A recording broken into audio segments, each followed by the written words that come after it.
mbokk internet di Seneweb TV seneweb.com ñu am mbégte encore une fois di daje ak yéen tey ñu fas yéene waxtaan ak beneen nit beneen autorité également noonu laa koy waxee désormais mu nekk monsieur Saliou Cissé maire commune bu Kayemor département Nioro du Rip région bu Kaolack am nañu mbégte di dalal ci Seneweb TV seneweb.com. waaw jërëjëf Babacar ñu ngi nuyu internet yëpp di leen jaajëfal bu baax di kontaan aussi si Seneweb di wax na tey mën ngeen dalal fii nii. En tout cas di maire commune Kayemor comme ni nga ko waxee nekk ci département bu Nioro arrondissement de Médina Sabakh région de Kaolack. waaw kon ñu ngi lay jaajëfal. jaajëf Saliou ñu fas yéene waxtaan ci ponk yu bari lool mais ñu dooree ko ak actualité bi xam naa ne di nga koy topp bien vrai yow sax politique mero ci noonu mais li xew mois de mars atum 2021 dellu si waat na atum 2022 benn at moom la am Ousmane Sonko Adji Sarr dossier bi ni mel yàgg nga ko topp ban seetlu nga ci am ginnaaw benn at ak li nga xam ne moo ci am ci wàllum justice. waaw di la jaajëfal rek maanaam mois de mars daaw xaj na tàngoon na. tey lañ ko mën a nettali. waaw entre Adji Sarr ak Ousmane Sonko. deux citoyens sénégalais aussi yu am problème comme tous les jours. mu nekk loo xamante ne si je pense que sénégalais yi ñii. naqarul nañ ko ñu ci bari mais aussi. li nga xamante ne si ñu bari maanaam population jàppoon nañ ko mooy position politique la woon. mais nag ba léegi nii problème bi leeragul parce que Adji Sarr citoyen la Ousmane Sonko aussi citoyen la. peut-être moom dafa nekk homme politique. mais yaakaar naa ne war nañ mën a leeral seen diggante ñoom ñaar. parce que aussi ñoom ñaar ñëpp ñu ngi koy sàkku Adji Sarr mi ngi koy sàkku Ousmane Sonko mi ngi koy sàkku. kon je pense que leeral diggante boobu nag warul jafe. comme ñaar acteurs yi ñoom ñëpp bëgg nañ ñu leeral ko. loo yaakaar mooy problème bi kon suñu demee ba yaakaar ne lu ñu war a mën a leeral la justice bu Sénégal moo ngi fii toujours. mais mbir mi mel ni lu ñuy tendefal doxul lu war a mën a sabab loolu. waaw loolu moom li ko waral toujours boo xool dañ ne xam nga boo xoolee procédure judiciaire. warul mën a gaaw surtout affaire du viol. tout à fait waaye parce que dossier boo xam dafa nekk en instruction. je pense que dossier boobu du dossier bu ñu war a patamee. tout à fait parce que aussi viol dafa nekk lu doy waar dañ ko criminaliser comme li ñu wax. yaakaar naa aussi balaa justice di jël benn décision. war nañ mën a def ay enquête bàyyi juge d'instruction bi te et puis juge d'instruction bi nga xam ne moom moo fi nekkoon yàlla dafa def juge boobu aussi yàlla moom ko. donc ñu toog 6 mois nommé wuñ beneen juge. donc bu ñu nommé beneen juge aussi war nañ ko mën a bàyyi xaj na mu gëstu dossier bi xool ko bu baax balaa mu ciy jël yenn décision wala muy woo ñaari parties yi. est-ce que yaakaar nga mu am finalité dossier bi ni mel.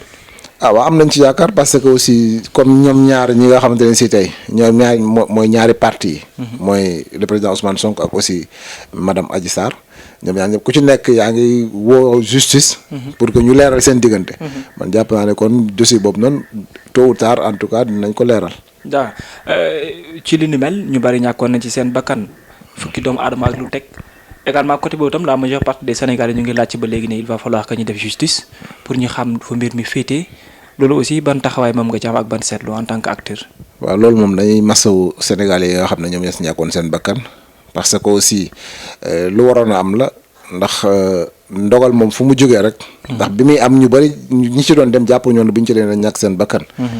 donc loolu nag bu amee li ñuy wax rek mooy masawu njaboot gi nga xam ne ñoom ñoo ñàkk seen ay doom. di ko masawu Sénégal yëpp parce que su ay doomu Sénégalais lañ. waaw di wax ne aussi loolu it yaakaar naa yoon war na ci def liggéeyam. parce que aussi ay citoyens lañ yoo xamante ne si daal bu loolu amee tey et puis famille yi aussi ñoom tamit ñi ngi koy sàkku. yaakaar naa war nañu mën a bàyyi xel xam ne aussi ñoom it du ñu war a mën a boole ci dossier bi la.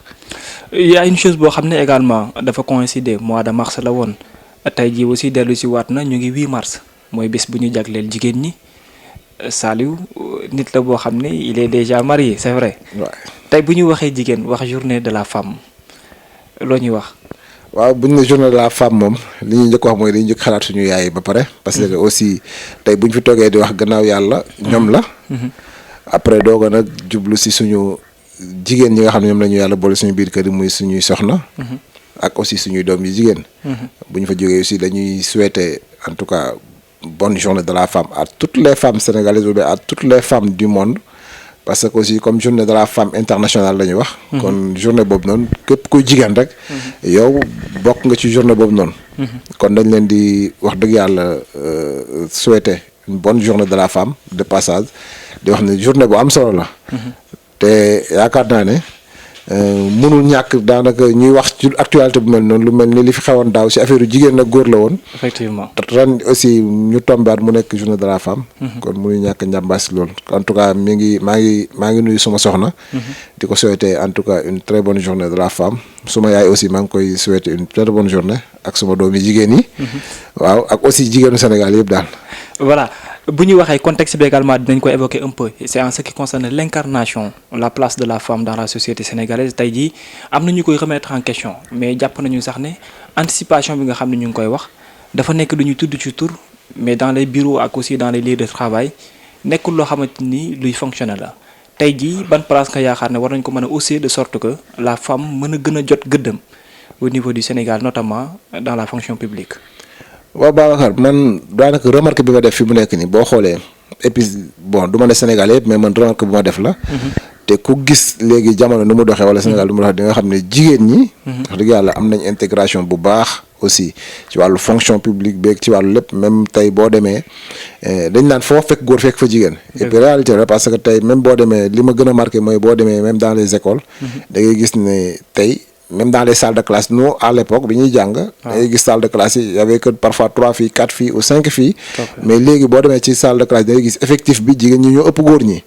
donc mu leer la ne kon tey jigéen ñi même bu ñu leen imposé wul sax ñoom ñoo ñuy imposé après. mais on voit à la fin que ne finalité bi presque du ñu nekkati la majorité presque minorité la ñuy nekk parce que début bi mën nañu ñëw mais finalité bi du ko demee noonu loolu aussi lan nga yaakaar ne carrément moo ko waral. non mais maanaam loolu boo xoolee loolu ay jamono woon rek la mais léegi jamono ji jigéen ñi daanaka même boo demee à l'université jigéen ñi ñoo ëpp góor ñi. boo demee aussi si dans certains lieux de travail jigéen ñi ñoo ëpp góor ñi. tey li ma mën a wax mooy jigéen ñi xaj na dañu bëgg nag gën a occuper yeneen place yi. même boo xoolee élection yi ñuy génn nii muy élection locale yi boo xoolee parité bi dafa dox parce que tey bu fekkee le maire c'est un homme. son premier adjoint forcément dañ ne jigéen la war a nekk donc ñu respecter li nga xam ne mooy parité bi. parce que loi la boo xam ne nii dañ ko fi teg depuis je pense 2014. tout à fait donc loi boobu nag ñu ngi koy appliquer. kon jigéen ñi je pense que bàyyiwuñ leen ginnaaw en tout cas lépp loo xam ne nii ñi ngi koy def en tout cas ci biir réew mi jigéen ñi gëm nañ ñi gis seen bopp. y a une politique est-ce que yaakaar nga ne am na politique boo xam ne war nañ ko gën a mën a jëmal au niveau du chef de l'État wala du gouvernement de sorte que les femmes. gën a mën a yëg seen bopp est-ce que yaakaar nga ko. waaw politique bi nga xam ne moom gër nañ ko mën a jëmal pour jigéen ñi yëg seen bopp je pense que mooy li ñu nekk nii rek parce que aussi jigéen ñi am nañ ay postes de responsabilité xaj na nag peut-être tey dañ def ay lois yoo xam ne si dañ ne lois yi bon nañ def loi parité sur les femmes. mais aussi dama jàpp ne président aussi buy nommer son gouvernement aussi war na def parité. mu bàyyi ci xel bu baax parce que aussi waaw bu ñuy nommer aussi assemblée nationale les députés aussi ñu appliquer parité bi foofu noonu mais buñ ko appliquer si yeneen instance te appliquer wuñ ko si yenn yi aussi day mel ni genre discrimination. mais poste de responsabilité yi foofu la problème bi nekk parce que dañu naan la majeure partie structure boo dem wala nga dem ci yenn entreprise yi li ñuy gën di gis presque ce sont les hommes qui sont devant. waaw loolu de moom boo xoolee gis-gis la rek. waaw mais fi mu nekk nii. est-ce que nekkul une réalité également. waaw bon réalité la parce que loolu boo xoolee lu yàgg la fi mënu fay jógee. mais ban jàpp naa ne avec le temps loolu day changer parce que aussi tey boo demee li ma lay wax sànq rek mooy jigéen ñi léegi ñooy gën a jàng góor ñi. jigéen ñi ñoo gën a déterminé wu góor ñi ñoo ëpp engagement même ci côté politique bi donc femmes yi dañoo engagé wu léegi nag góor ñi li ñu gëm peut-être bon yeneen réalité yoo xam ne si dafa uteeg yi fi nekkoon bu njëkk. jigéen ñi nag dañu gëm seen bopp léegi parce que ñoom ñi ngi défendre seen ay cause léegi boo xoolee ñoom ñi ngi jéem a fexe tout le temps di jéem a progresser. te yaakaar naa dinañ dem ba majorité bi nga xam ne moom la ñuy kii ñoom ñu jël ko. waaw tey boo doon def benn dama lay laaj bilan peut-être di ngay topp mais bilan laa lay laaj boo gis ne depuis alternative am ba léegi Ablaye Wade ba Macky Sall ci position jigéen ñi boo doon defal bilan. ban courbe nga ñuy jox courbe croissante wala décroissante. non en tout cas courbe croissante la. ouais parce que boo xoolee bon Abdoulaye Wade il a entamé Macky Sall bi mu ñëwee la même chose la ko ne ci wàllu jigéen ñi. donc Abdoulaye Wade moo fi commencé woon loolu Macky Sall ñëw dëggal li Abdoulaye Wade nekkoon et puis jigéen ñi comme ni ma la wax sànq rek ñoom xam nga jigéen dañu mën a wax. waaw donc jigéen ñi moom. liñ naan bëy balaa nga koy rey foog mu yuuxu. moo tax jigéen ñi fi mu nekk nii ñoom lépp loo xam ne ni ñi ngi koy def rek te fàtte nañ leen si ñoom duñ fàtte seen bopp. dëgg la bokkul ak góor ñi ñoom mën nañoo toog muñ mën nañoo nangu discrimination mais jigéen ñi duñ nangu lool. c'est quoi le message à l'endroit des femmes coïncidé wu ak tey jii 18 mars. waaw maanaam di jaajëfal jigéen ñëpp waaye waaw maanaam di jaajëfal jigéen ñëpp di leen nuyu ñoom ñëpp aussi di wax ne jigéen ñi ñooy suñu yaay jigéen ñi ñooy suñu lépp parce que ñoom ñoo yor doom yi ci kër yi ñoom ñoo ñu jural suñuy doom donc tey jigéen dafa nekk loo xam ne dafa fragile et puis dañ leen war di protéger tey dama gëm ne jigéen yàlla moom moo ko teral parce que yàlla aussi moo jël jigéen teral ko te nag dañ ne ku yàlla teral ñun doomu aadama war nañoo mën a jël lool aussi maanaam xam ne c'est quelque chose de sacré. Tout à fait. Donc képp ko teral jigéen rek dañ naan yàlla dina la teral. Donc li ñuy wax rek mooy ñaax góor ñi suñu gën a teral jigéen ñi aussi wax jigéen ñi aussi ñoom itamit ñu xam ne ñoom suñu ay jigéen lañ mënuñu dem sans ñoom. parce que dafa am benn compatibilité bu am entre góor ak jigéen. Tout à fait. kon léegi ñu comprendre rek yërëm leen waaye ñoom it ñu bañ a abuser wu ci loolu xam ne si góor ñi bu ñu leen yërëmee ñoom it dañu war a yërëm góor ñi. Tout à fait mu coïncider tamit Sénégal voté nañ fi criminalisation li nga xam ne moo jëm ci wàllum viol mais criminalisation bi ni mel ñëpp dañ jàpp ni est-ce que sax am na valeur coïncider moment où au Sénégal à chaque fois ñu koy faral di gën di nemmeeku loolu aussi ban gis-gis moom nga ci am lu mu mel ci wàllum faat bakkan yi ci jigéen ñi ak ci wàllum viol également. waaw Babacar affaire du viol moom dafa nekk lu doy waar parce que aussi niñ ko criminaliser noonu. man je pense que loi la dafa xaw a diis trop parce que xam nga jigéen ñi elles sont trop protégées mais parfois aussi am accusation de viol yoo xam ne nii c'est très mal fondé. Tout à fait. donc am na yoo xam ne bu amee te ñaari nit rek ko fekkee. donc pour nit mën cee àddu pour wax ci dara wala nga siy jël yenn décisions yi dafay xaw a métti. donc viol waroon nañ koo mën a sama gis-gis pour man waruñ ko woon a criminaliser parce que aussi bon accusation mën na am ci cadre maanaam mën na am ci cadre viol. léegi nit ki mën nañ ko jël maanaam tey tëj ko à perpétuité. waaw wala ñu tëj ko à vie comme ni ñu ko waxee rek parce que lu ñu criminaliser moom xam nga dafa doy waar. dafa doy waar alors que li nga xamante ne si tëj moom lañ ko accuser bon nekkul lu am. donc kon loolu it waroon nañ ko mën a xool dafay gën a mën a jox pouvoir jigéen ñi ndax jigéen tey parfois mën na seq ak góor dara sax après jóge fa dem ne daf ko violé fekk na bon viol amul foofu noonu. su boobaa nag ki nga xam ne moom accusé nañ ko loo xamante ne si defu ko je pense que loolu mën na yàq àddunaam mën na yàq aussi àdduna njabootam ak famille yëpp. donc loi bu ñu waroon a xoolaat la pour man balaa ñu ko doon appliquer. parce que yàlla sax am na lu wax. maanaam pour ñu wax ñaari nit sax dañuy njaaloo la fa mu ñam il faut mu am ay témoins ay seede waaw te témoins yi aussi il faut mu am fu ñu jógee. foo xam ne bokkuñu même origine yu ñu jógee. Tout à fait. donc kon moom moo ñu gën a xam. kon parfois war nañ di basé ci ay waxam balaa ñun doomu aadama ñun xam dañu matadi di jël yenn décisions yi nga xam ne dañ koy teg rek suñu bànneexu bakkan wala si suñu xam-xamu bu gàtt. tout à fait bokkoon nañ ci nekkoon nañ ci ay échéances noonu laa koy tuddee. politique la ñuy wax.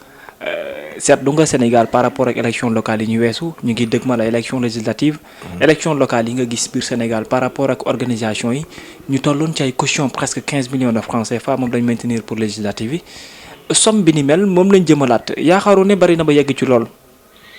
waaw boo xoolee caution bi gars yi bi ñu ko tegee bu njëkk dañ jàpp ne caution bi dañ ko teg rek pour juste éliminer yenn candidats yi. mais boo xoolee caution bi du caution boo xam ne nii c'est individuel. maanaam tey caution bi dafa nekk loo xam ne tey parti politique bi bu ko verser rek. dafay couvrir tous les candidats yi nga xamante ne si tey dañuy dem ci bannière parti boobu noonu. tout à fait maanaam donc kon parti politique nag yu constitué wu je pense que war nañ mën a fexe ba am sax 15 millions yu ñu war a mën a fay donte que am na candidat yu bari mënuñu ko fay. mënuñu ko am mais. tey bu fekkoon ne dañ ne candidat bu nekk la man jàpp naa ne su boobaa lay nekk peut-être discrimination wala mu nekk au moins benn ndëgg sërëxal bu ñu teg pour les politiciens.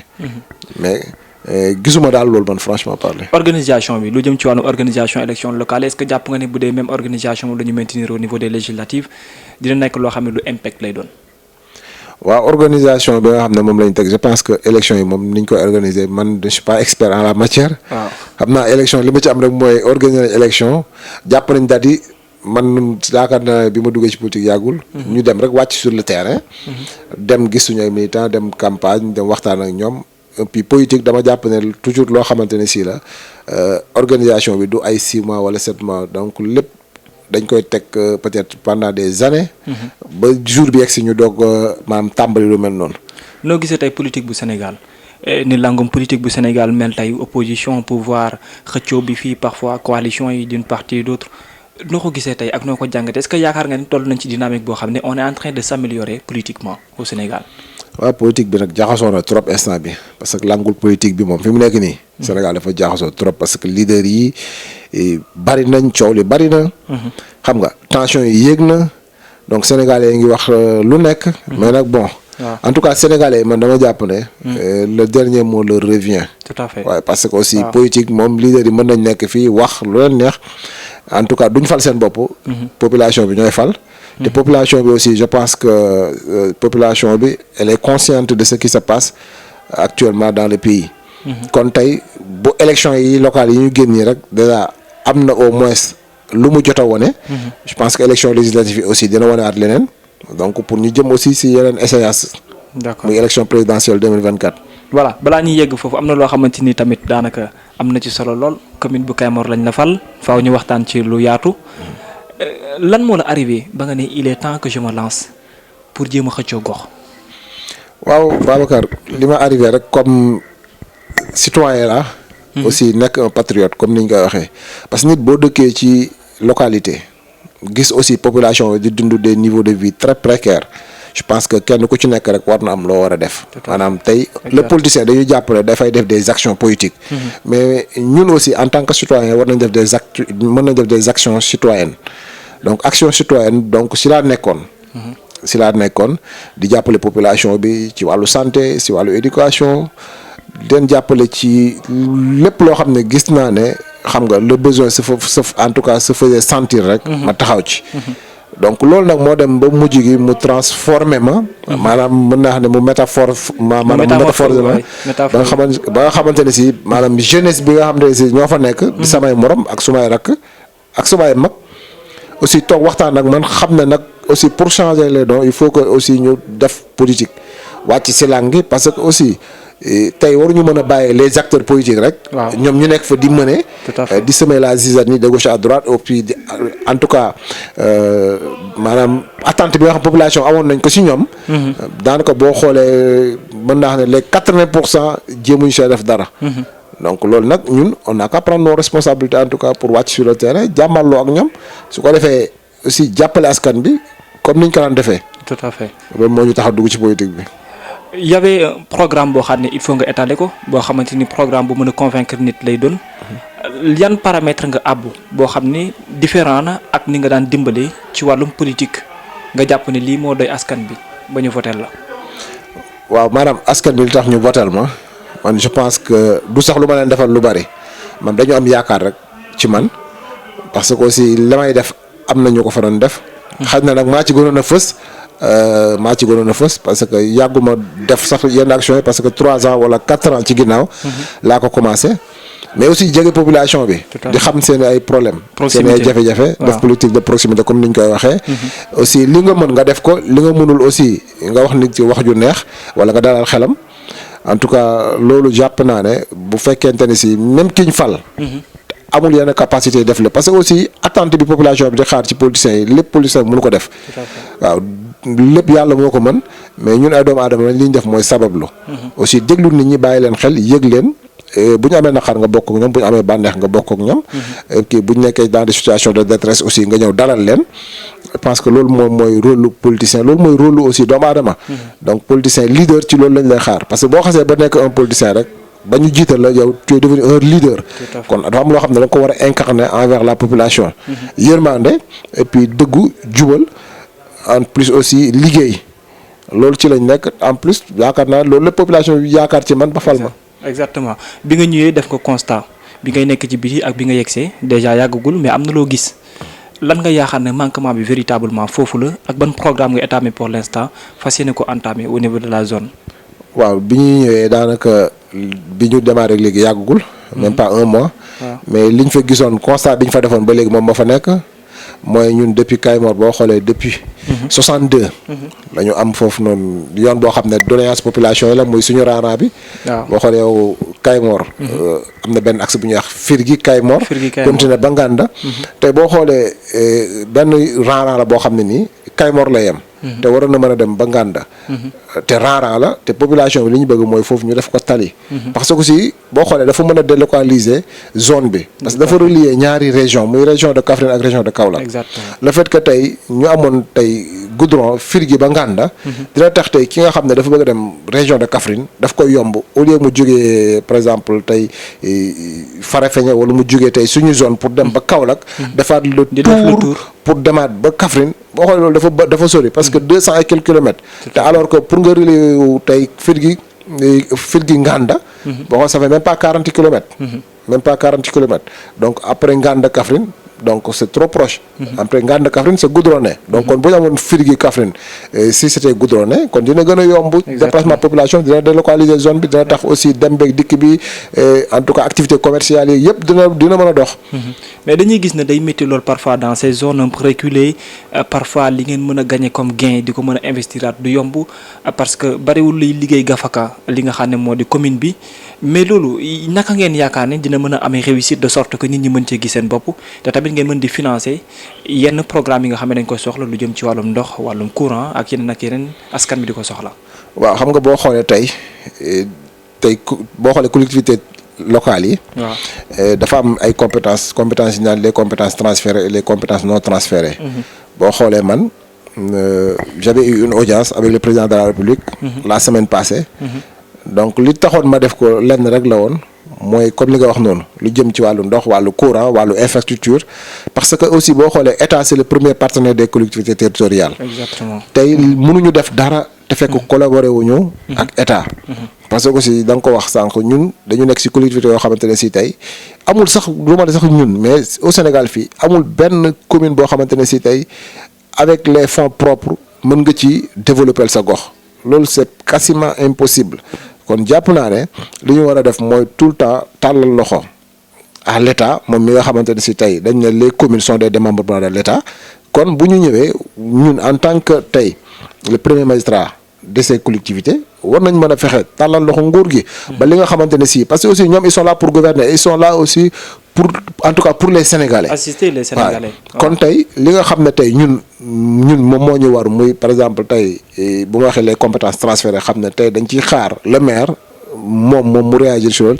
li nga xam ne mooy les compétences non transférées mooy wàllu infrastructure yooyu comme yoon bi mu wax sànq ni affaire électricité bi affaire ndox mi loolu état moo ñu ci mën a jàppale. donc mënuñu ñàkk a tàllal loxo état ci loolu leneen la ci des nag je pense que tey le maire il a ses prérogatives malgré budget bi ñuy am bu bëriwul.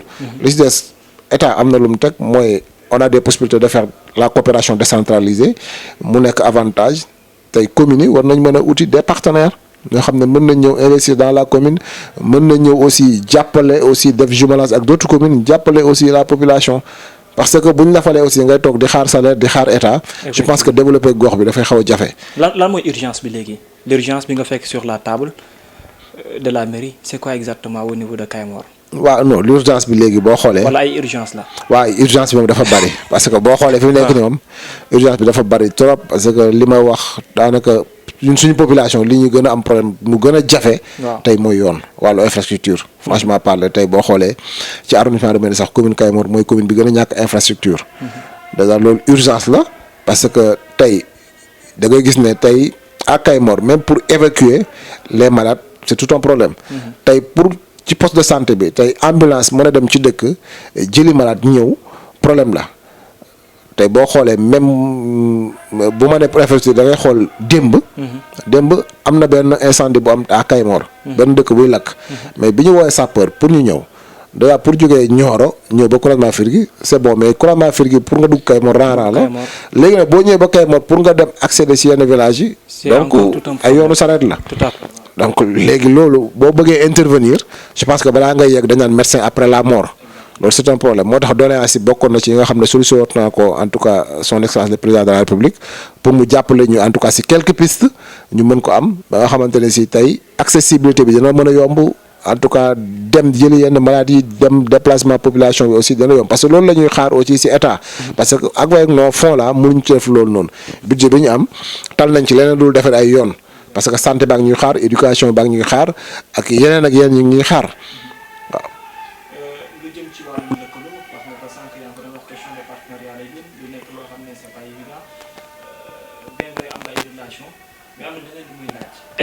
jii am nga ñoo xamante ni ce sont des partenaires yoo xam ne c'est dans le gouvernement wala ñoo xam ne ñu jege également fonction publique bi la ñu la mën a jàppale ci yenn projet yi au niveau de la zone.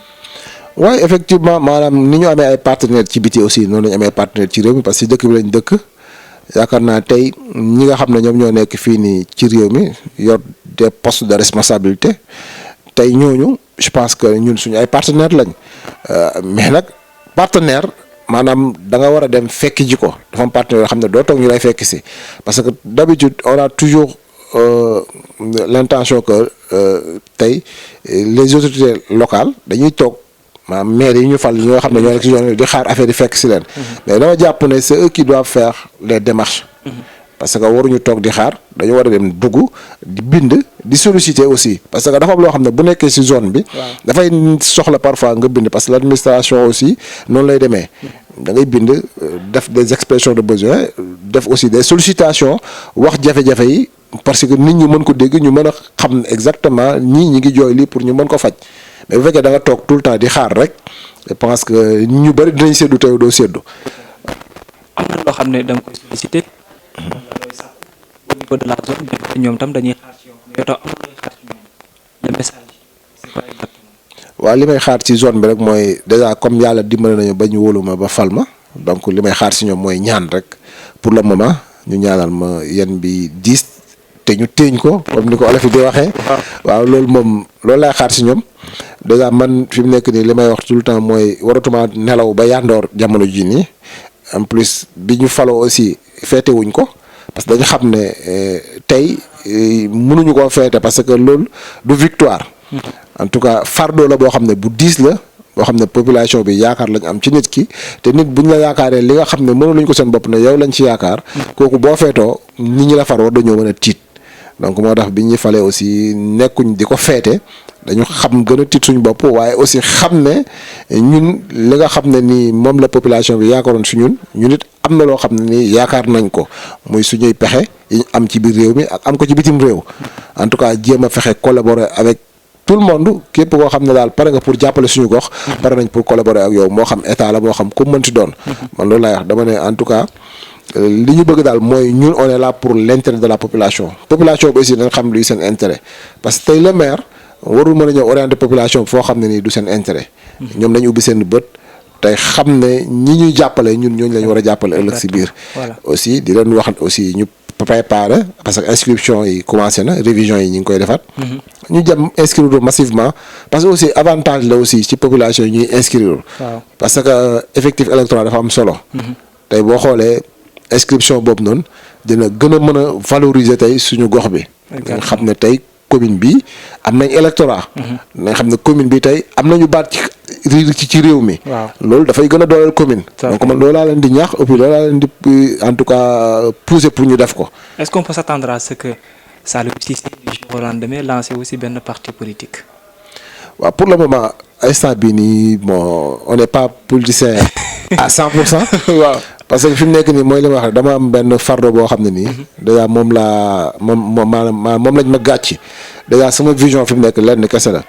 mooy jéem a fexe ba problème yu nekk suñu commune en tout cas ma taxaw ci ba bu ma réglé wul yëpp aussi en tout cas li nga xam ne mooy les problèmes majeurs en tout cas ma réglé ko loolu laa gën a préoccupé wu ci que instant di créer parti politique wala may ambition naan damay jéem a dem élection législative wala leneen. parce que aussi loolu moom dafay diis lool. tout à fait parce que dañu nekk en retard. pendant presque 50 ans. exactement kon léegi boo ñëwee ne damay liggéey. bëgg a jël yeneen activité bëgg ko boole aussi ak la politique je pense que day xaw a métti.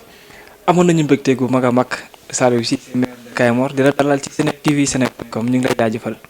en tout cas merci beaucoup Babacar ñu ngi leen di jaajëfal bu baax di kontaan ci seen web.